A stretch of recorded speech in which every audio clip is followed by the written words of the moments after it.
Bismillah ar-Rahman ar-Rahim. Mr. President, Mr. Secretary General, distinguished heads of delegation, Your Excellencies.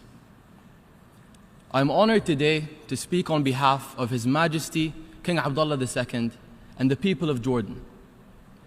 President Lajcak, I bring Jordan sincere congratulations on your election and our commitment to the work of this General Assembly. To Secretary General Gutierrez, I extend my country's great appreciation for your partnership with our people. Distinguished members of the General Assembly, 2 years ago, I had the chance to advocate on behalf of my generation and chair a United Nations Security Council meeting to adopt the first resolution on youth. Our joint efforts resulted in the historic unanimous adoption of Resolution 2250 on youth, peace and security, aimed at empowering young people to participate in peace processes and dispute resolution. Today, I stand before you as a representative of my beloved Jordan, but also as a member of the largest generation of young people in history. Like every other generation, we have inherited the collective wisdom and values of our elders.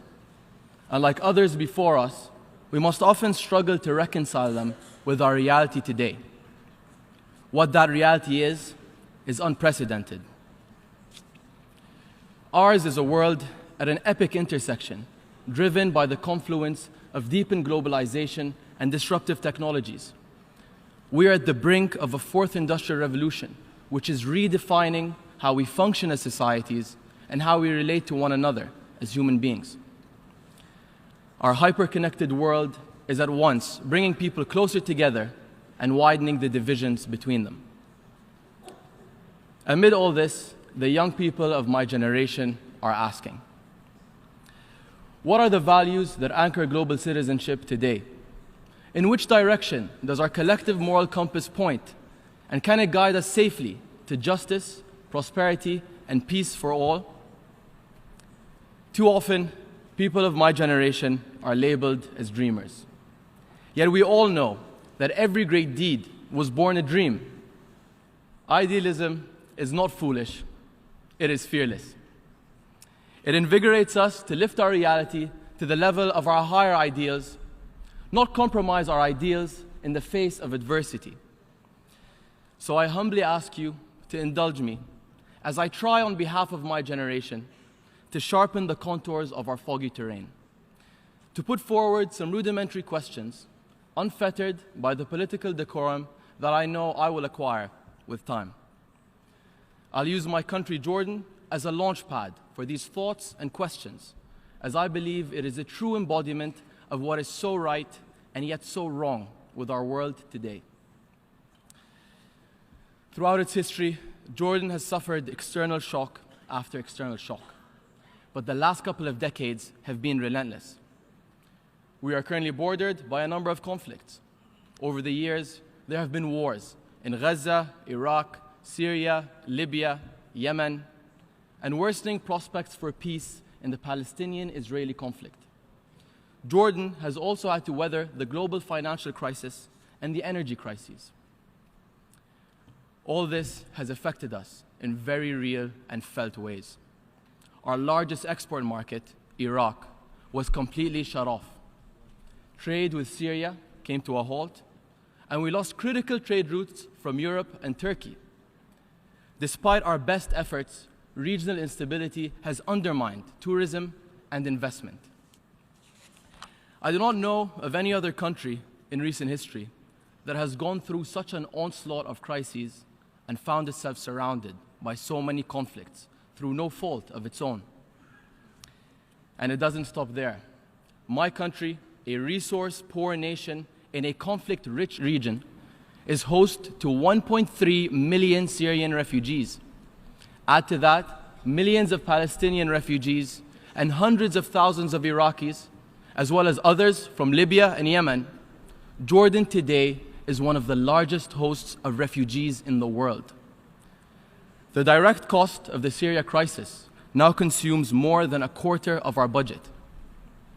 Its ripple effects are felt across local communities where 90% of Syrian refugees live. Housing, food, energy, healthcare, education, jobs, all are under pressure. Yet in the face of these daunting challenges, we did not back down from our ideals or our values.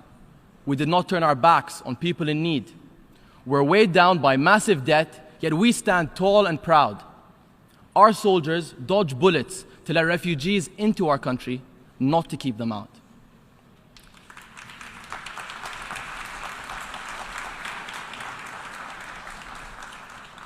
Nor did we falter in our reform efforts, difficult as some of them have been on our people. On the contrary, the heavier our burden got, the more forcefully we forged ahead. Don't get me wrong, we are not perfect. To bring down unemployment and create the jobs needed for youth and future generations, we need to drastically improve our investment climate, enhance integrity and accountability, advance our education system, and support young entrepreneurs.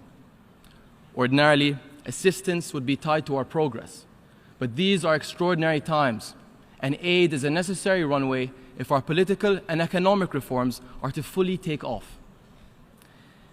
Difficult circumstances did not stop Jordan from being a net contributor to global good. We have remained steadfast in our commitment to a just and peaceful resolution to the Israeli-Palestinian conflict based on the two-state solution, despite prevailing skepticism. We have staunchly upheld our duty as Hashemite custodians of Muslim and Christian holy sites in Jerusalem. Preserving the historical and legal status quo on Al-Aqsa Mosque, Al-Haram al-Sharif, is key to peace in our region and the world, as Jerusalem is the cradle of all three monotheistic religions. We have been unwavering in the international war against terrorism and our promotion of the true values of Islam. Our peacekeeping troops have protected innocent civilians from Haiti to Darfur to East Timor, and our calls for inclusiveness and moderation ring loud in a region too often deafened by division and extremism. We have done the right thing over and over again, because that is what real integrity means. But how has the world reacted? No doubt, Jordan is regularly praised for its humanitarian and moral stance, and we are proud of our country's reputation. But kind words don't balance budgets, build schools, or bolster employment. For the people and youth of Jordan, important questions linger. How can it be that a country as small as ours struggles in the face of such crushing adversity, only to be told that its friends are suffering from donor fatigue? Financial institutions often remind us that on a per capita basis, we are a top recipient of aid. Yet, on a per capita basis, few countries have endured as many external shocks or contributed to global peace and security as Jordan has. How can it be that a country like Jordan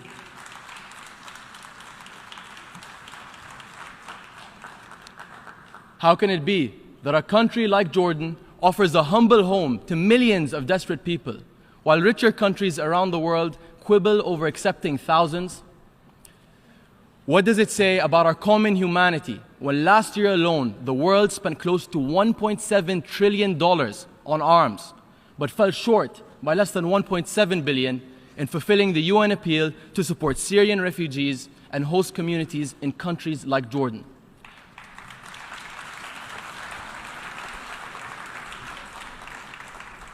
What does it say when trillions are spent waging wars in our region, but little to take our region to safer shores? There are no good answers. The sad reality is that war economies are thriving to the benefit of a few, while real economies are suffering to the detriment of all.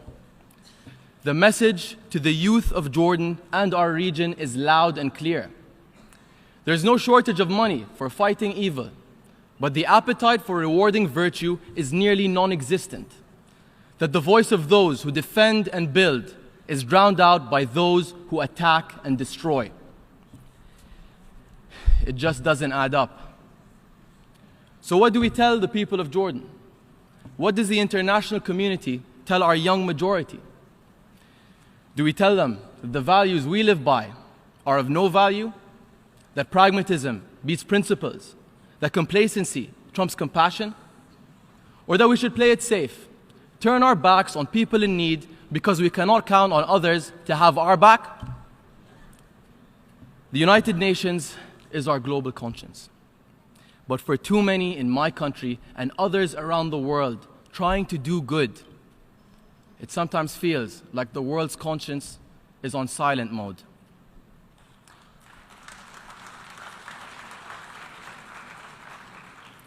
It's time to break the silence and start finding answers. In doing so, we can unleash a global current that carries our common humanity to safer shores. Our commitment to peace, moderation, and international cooperation is uncompromising. Water a thirsty, fruit-bearing tree, or continue to add fuel to a raging fire.